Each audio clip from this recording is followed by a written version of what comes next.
kan?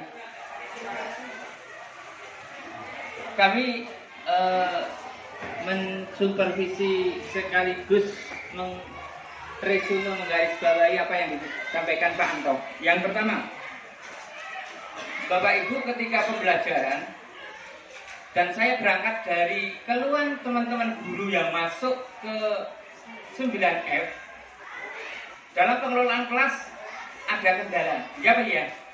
Nah, maka dari itu yang perlu kami sampaikan adalah item yang pertama. Bapak Ibu tadi sudah disampaikan Pak Anto bahwasanya kita harus, istilah saya harus masuk dunia anak. Biar anak itu punya ketertarikan kepada kita. Jangan dipaksakan untuk mengawali pembelajaran atau awal pertemuan itu Bapak Ibu memaksakan siswa masuk ke kita. Siswa adalah bocah, masih anak. Kita sudah dewasa, banyak pengalaman manis dan getirnya, ya kan? Jadi seperti kita memberi edukasi ke anak, ke cucu kita. Ketika bernyanyi, penjenengan kan yang menyanyi kan, nganggo cilat-cilat badan itu ya, kita yang satu gitu kan, kita juga. Nah maka dari itu kita harus melakukan, kalau istilah saya, orientasi spasial. Jadi objeknya itu kan siswa. Nah, itu kita harus masuk dunia siswa. Contoh kecil, ketika tren sekarang Liga voli apa sepak bola? Liga voli apa sepak bola? Sekarang sepak bola Pak. Sepak bola. Iya, sepak bola apa? Piala Dunia. Piala Dunia ya. Penjenengan walaupun ibu-ibu, walaupun guru bahasa Indonesia, sedikit cari informasi Piala Dunia. Tanggalnya kapan, di mana? Kedua pantai saja. Anak-anak ada event yang bagus ini, ditunggu-tunggu masyarakat dunia. Piala Dunia di mana terus? Nah, sebenarnya itu kita sudah masuk ke dunia anak, ya kan? Barangkali ada sekian anak itu pikirannya bola, ya kan? Kalau kelas 9 ada yang pikirannya terus banyak ke lawan jenis pacar, ya kan? Saya sering begitu, kalau saya mengajar itu awal tidak langsung PR, ayo tugas buka halaman sekian juga. Biasanya saya ngobrol dulu, ngobrol ya sepintas. Anak-anak kamu sudah kelas 9. Siapa yang belum punya pacar? Tunjuk jari. Ada yang tunjuk jari itu kasihan dan itu. Kita masuk itu masuk. Terus yang punya pacar, kamu punya pacar berapa? Satu, berapa? Satu ya. Orang mana? Pacar jangan satu, banyak. Gitu. Pada protes, nah itu ada komunikasi. Kita masuk dunia anak, baru kita masuk. Dan ini waktunya cukup ya, besok dilanjutkan lagi. Ini materi pelajaran ini, kita belajar ini. Itu namanya orientasi spasial. Kita masuk ke sana. Kan jangan masuk bla-bla-bla, bosan anak-anak. Yakin saja dipraktekin. Jadi intinya kita masuk ke dunia anak. Trainingnya sekarang apa trendingnya, gitu ya? Itu garis yang pertama yang tadi sudah dilakukan Pak Anto kalau nggak salah ya. Yang kedua terkait dengan diferensiasi pembelajaran. Itu sebenarnya sudah sejak dulu kita harus melakukan. Kita harus tahu karakteristik siswa masing-masing, ya. Karena kita nanti layanan individu siswa. Jadi ketika pembelajaran itu tidak harus sama caranya, teknisnya, maupun target hasilnya. Saya pernah memiliki siswa, itu satu siswa memiliki keterbatasan terkait mata, melihat tapi harus ini dekat gitu. Saya targetnya tidak sama dengan yang lain begitu. Jadi ini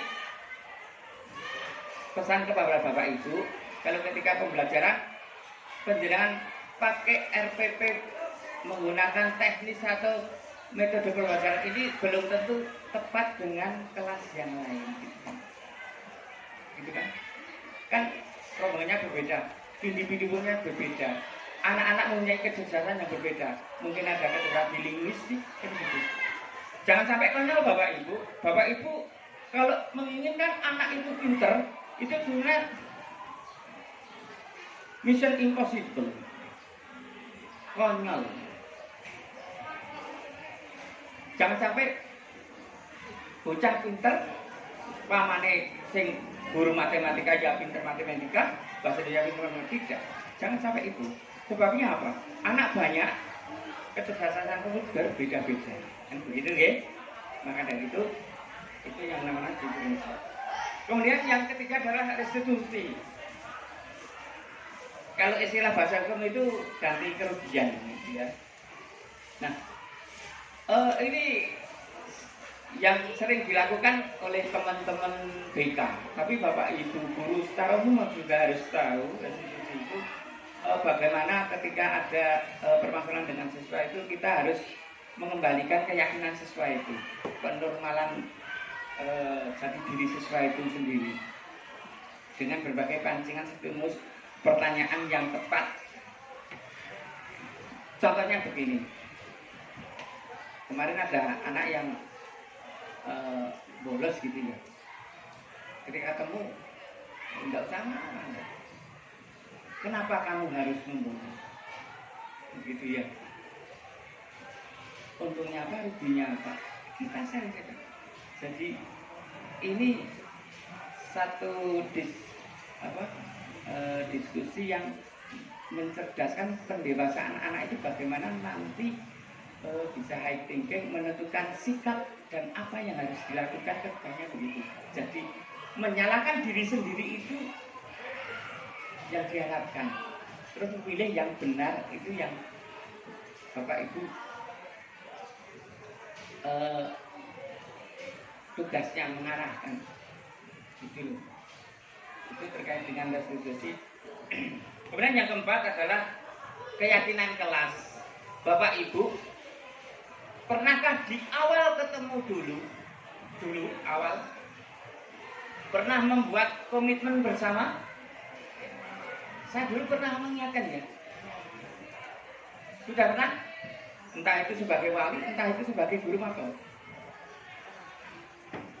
Sudah pernah Pak? Bu? Sudah. Contohnya saya, kebetulan saya matematika. Siswa rombel yang saya masuki seminggu kemudian ada materi pembelajaran terkait dengan bangun ruang. Ada menggambar, ada melukis begitu. Anak-anak, minggu depan kita masuk ke materi ini.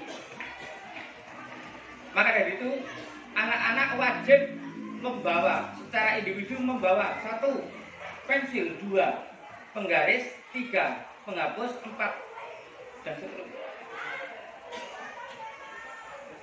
Bagi yang tidak membawa dengan alasan lupa atau belum punya, wajib diberi kesempatan maksimal 5 menit untuk pinjam. Begitu, komitmen bersama.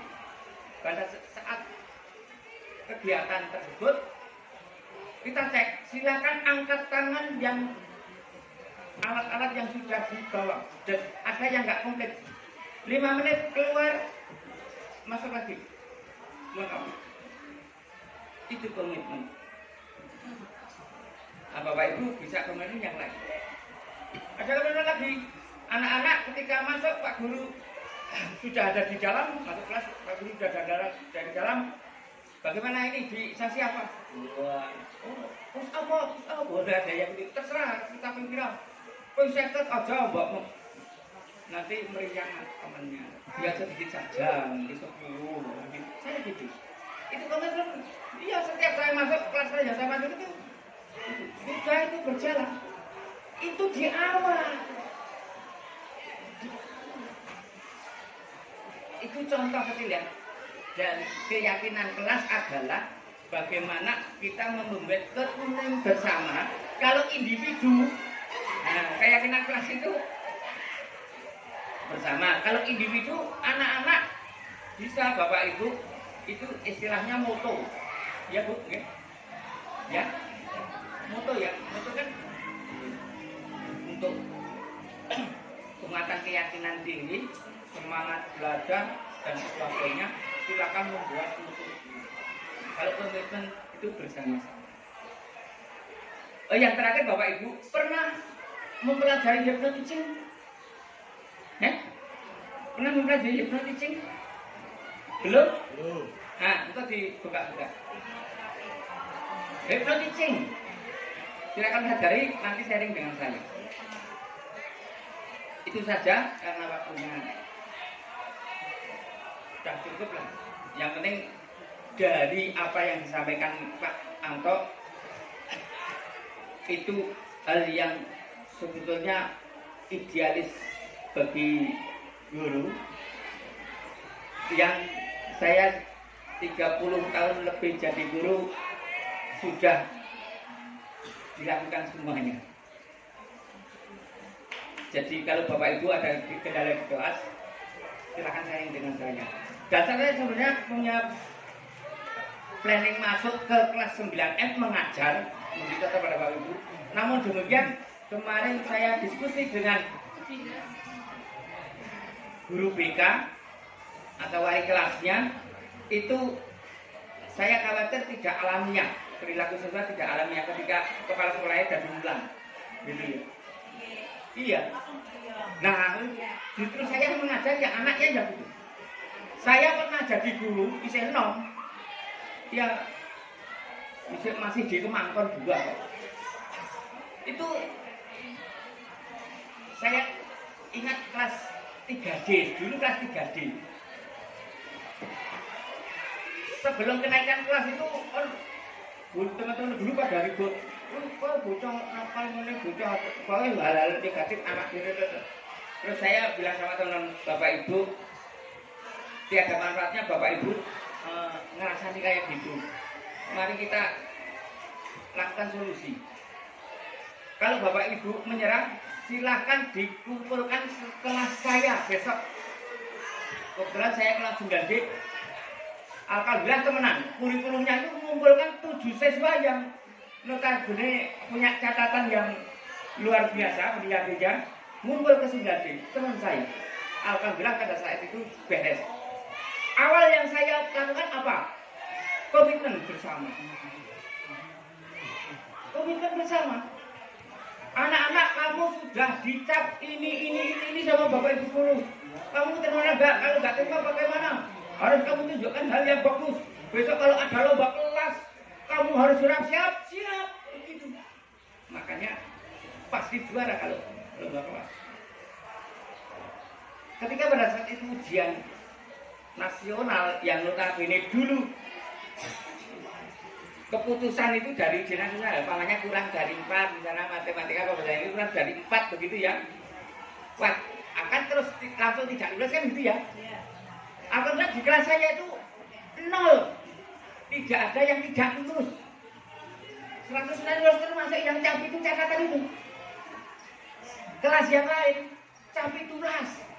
Sekolah lain, gue kelas kali mana mau mana gitu.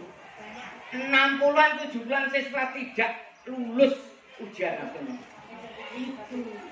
Maka dari itu komitmen bersama.